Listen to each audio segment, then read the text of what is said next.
My question to all of us here today is our remedy for coping with the heartbreak of life helping us? Is it really?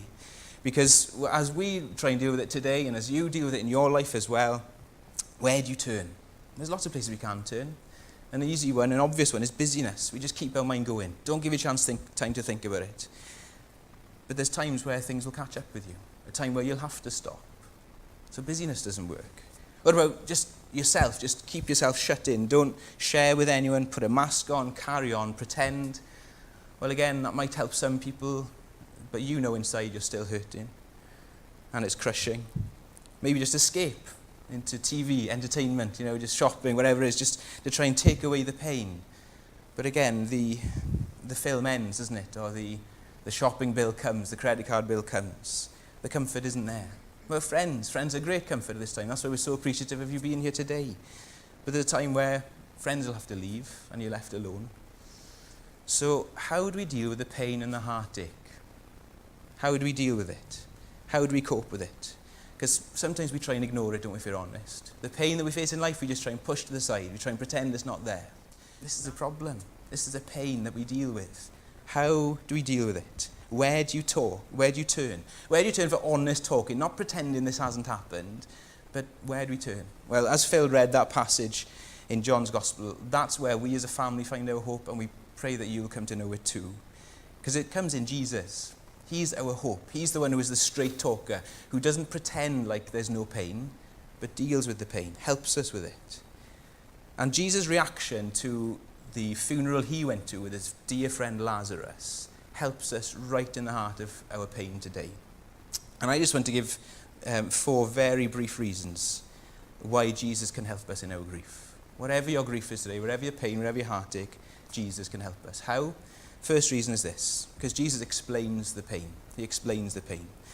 In the account that we had read in John 11, Jesus' close friend Lazarus had died. And he was told about it 2 days earlier, but he didn't go, he waited, and then he went. And when he got there, he saw sadness. He saw people grieving. He saw the pain. He saw the heartache. He saw the effects of death. And the words used to describe Jesus' reaction to that is this: he was deeply moved, greatly troubled. The word there, actually, the original, means angry. He was feeling indignation when he saw people grieving all around him. Now, why is Jesus angry in a funeral? Well, when we look at the Bible as a whole, it gives us this answer. Jesus was there at the beginning of this world. He was there when the world was made, and the world was made perfectly. There was no death back then. There was no pain and heartache. It was perfect. But then mankind, we turned against God, and as a result of that, sin and mess and heartache and death come in. And so Jesus is in this funeral looking at grief, and he's saying this isn't how it was meant to be. This isn't right. He was furious. He was angry. See, he doesn't look at death and say, oh, don't worry, it's fine. Don't worry, it's just natural. It's the opposite. He's saying, no, this is horrible. And so on a day like today, when we feel the pain, it's okay to say this is hard. It's okay to cry. It's okay to struggle, because this isn't natural. It's not right. And Jesus explains that pain. You see, it makes sense of it, doesn't it? This is why death feels so wrong, because Jesus explains the pain. The second thing is this: Jesus understands the pain. The other emotion we're told that Jesus feels in this account is he's angry, but also we're told he weeps. He weeps. It's the shortest verse in the Bible. And he experiences sorrow in this funeral of Lazarus, but as well we see elsewhere. We're told that he's a man of sorrows, acquainted with grief. We don't hear much about Joseph after the Christmas story, and many people say he must have died young. He'd have lost his father at a young age, his earthly father. He knew the sorrow of betrayal and friends leaving him. He knew the sadness of going to the cross and the desperate pain of knowing separation from his father. He knew that. He was forsaken by his father on the cross. He knew separation. He knew pain. And so Jesus is qualified to help us because he knows what it's like.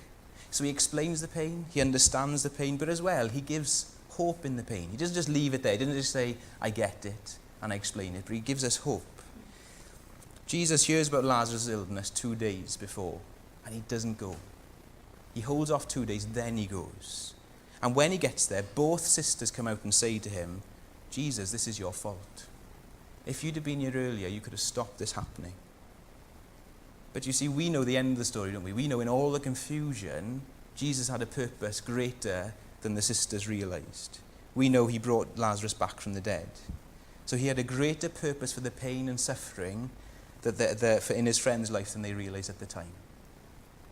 We can often ask in the midst of grief and pain, why? Can't we? Why? Why has God allowed this? And maybe today a funeral makes you think of those feelings, makes you think of friends or family that have passed, and you've shouted out why to God. Why all this pain? Why the bad things happening? Why this situation? Why all of this, God?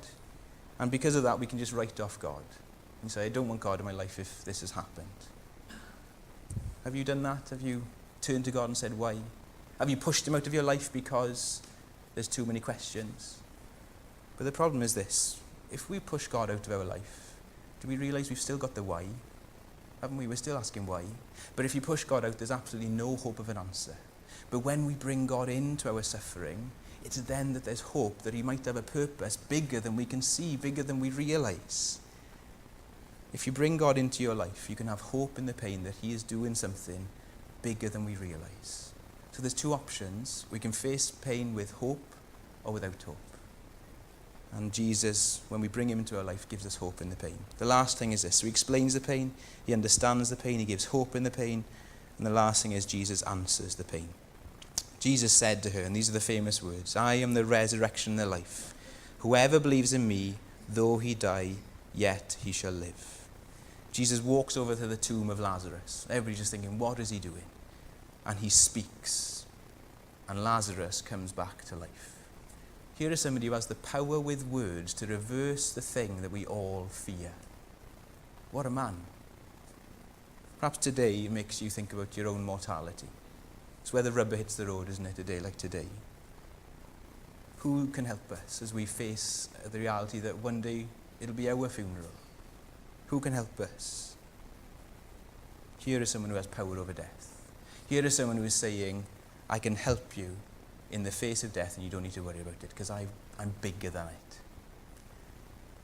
A couple of weeks after this incident, Jesus was arrested and he was brutally hung on a cross. He was there dying and it looked like he was a fraud.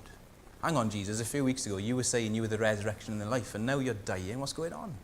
But 3 days later, he came out of the tomb. He walked out. And that's not just fairy tale, but that's historical reasoning that people can't dispute. The tomb is empty. Why? And Jesus did that. He broke through and then he said, look, I have power over death. I spoke to Lazarus, he came back to life. I have the power to bring myself back to life. So that means that he's the one big enough to help us in the face of our sorrow in death. And when we face it, he's been there and come through the other side. Who do we go to face when we face our own death and think about our own mortality? Jesus is big enough. He's been there. He's the only one who's been there and come back. And so he's the one who can help us. He's uniquely qualified to help us in our pain today. And we see why. He explains the pain. He makes sense of the heartache. He understands it. He gives us hope in it. But as well, he answers it. He deals with it.